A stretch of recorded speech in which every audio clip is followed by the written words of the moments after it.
Well, the old adage goes that opposites attract, but what if they never get close enough to each other? Surveys show most in Generation Z will pass on people with opposing political views. Megan Tyschuk is a matchmaker with Love at First Like, joining us this morning. So is this something that comes up like right up at front now, your political views? I think so. I mean, in general, people are really passionate about what they believe and their values.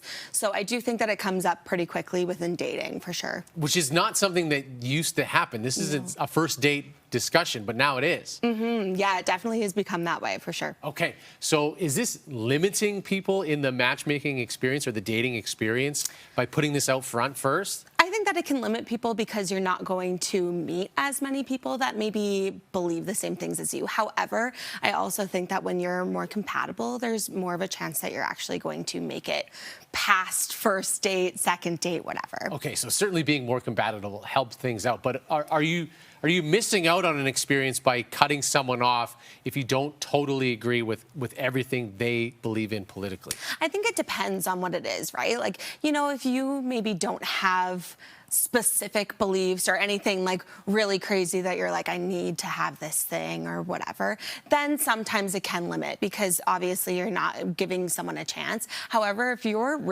have a big value in something, I think it's important to stay true to that and not waver in what you believe. Now, is there a specific type of person on the political spectrum or a specific area on the political spectrum that is tougher to match as a matchmaker? You know what? The thing is, what I notice on my database is that we have a lot of increase of liberal women lately, and then we have a huge pool of conservative men. So in general, it's just a little bit tougher because I think that there is very different values and key points that we're looking for. I think either way, if you're on either end, like extreme on the spectrum, it's going to be a little bit harder to match you because you're obviously going to want someone who's also valued the same thing. Have you had couples that you've worked with that have broken through this divide at all?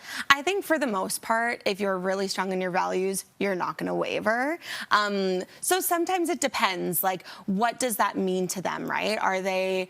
Do they believe in something because it matters to them how they're going to raise their children or things like that? If they can work through those things, then that can totally work, and we've seen that before. But otherwise, if they're really strong in certain things, they're not going to waver. What is your advice for people who are in the dating scene, have been there for a while, and seemingly not able to find a match right now?